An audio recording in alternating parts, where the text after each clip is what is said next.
everybody. It's Matt. Today, I want to talk to you about something serious. Yeah, serious. I want to talk to you about men's mental health. Yeah, now it's something we don't like to talk about, but it's something I think we should talk about. Men's mental health is something that's often seen as taboo, something that we want to stay away from, something that we just don't want to drag up. I make no secret about this, that I see a therapist. And I will say it's getting harder and harder to find a good therapist. Us as men, we often don't want to admit that we have problems. We don't want to admit that we have shit that we have to deal with in our lives. We don't want to admit that we have trauma. We don't want to have to admit that the bullshit of life sometimes can be too much. It's normal, and it affects all of us.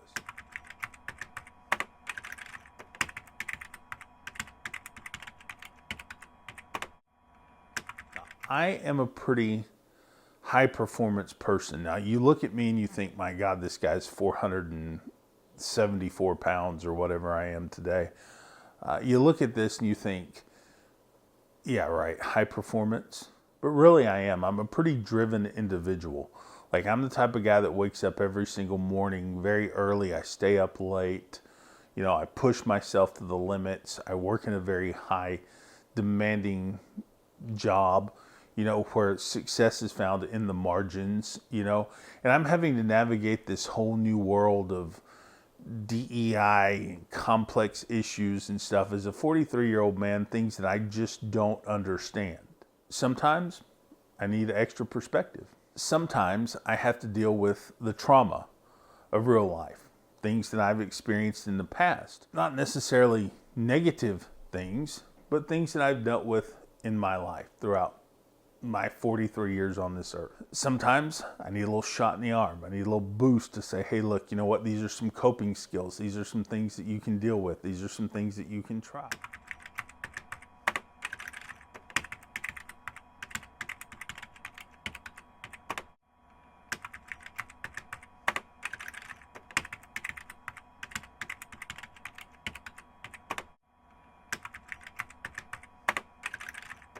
These are all good things. And I think that we shouldn't be hiding from learning how to cope with our emotions, but making sure that we're addressing these things in a healthy, positive way with someone who understands us, who understands our place, who understands everything about us is incredibly important. Now, let's just take, for instance, my health journey. Okay, now I've always been a pretty big guy. Most of my adult life, I hovered around 230, 250. I've always been just a bigger guy. Ever since I was a kid, I was a big guy. But as most of you know my story, I bloomed up to almost 550 pounds, right?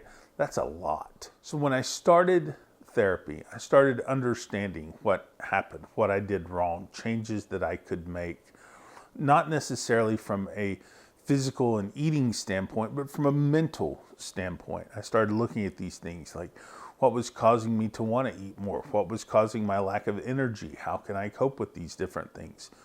What could I do differently to get myself back into a place where I could perform at my job as a commercial and editorial photographer better? So we started focusing on things like sleep. I started working with a nutrition coach.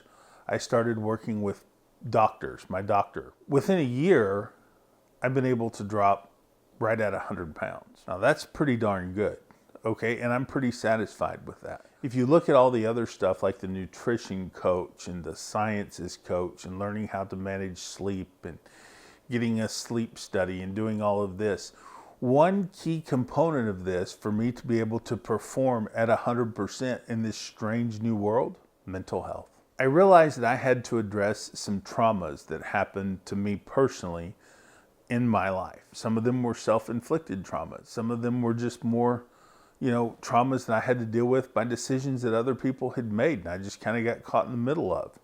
I had to start dealing with the trauma of this. As I dealt with the trauma, I dealt with the issues, and it just kind of made me feel a lot better. Overall, it helped me, I think, with my performance. But finding a mental health professional to work with is difficult. I'd say one of the things that I've learned is you have to find somebody that you click with, somebody who's willing to challenge you, somebody who's willing to push you, somebody who's very strong. If the therapist strikes you as being, dare I say, weak, or maybe there's some personality issue there or something that you're just not clicking with, don't be afraid to find a new one. Oh, I fire therapists as quick as they come. Because if I don't feel like I'm getting the help, I find another one. Because at the end of the day, it's all about compatibility. Okay, you need somebody who's going to be tough with you. You need somebody who's going to challenge you. You need somebody who's going to give you the coping skills. You're going to need somebody in your corner to help you work through these problems, and they can't be weaker than you. You don't want somebody who just sits there and validates your worldview or validates your opinion.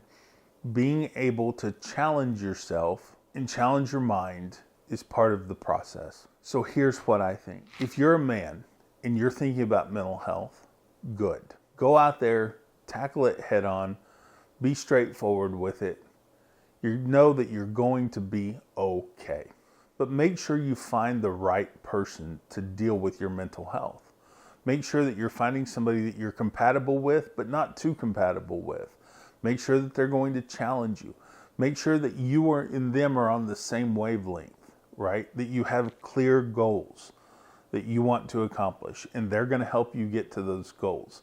Keep in mind that a lot of these therapists out there are like clinical social workers and stuff like this, or maybe they're preachers or whatever, and they kind of have their own little agenda and their own mindset. That's fine. If it doesn't work for you, it doesn't work for you.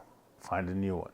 The key thing here is compatibility with your therapist. I would strongly suggest it. I think it's a good thing, and I think that if you and I are open to having these conversations and willing to have these conversations, that's a good thing. I know that therapy can change you. I do. I really do. Therapy makes me a better journalist. It makes me a better writer. It makes me a more competitive photographer. It helps me think outside the box. Therapy works for me. I know it can work for you too. Don't hide from it. Don't hide from it, because we need some help in this ultra competitive and changing and confusing and crazy world that we live in. Sometimes we need some help. I'm Matt Pierce. Be sure to like, subscribe, comment, and share, and visit my website, mattpierceblog.com. Thanks for watching.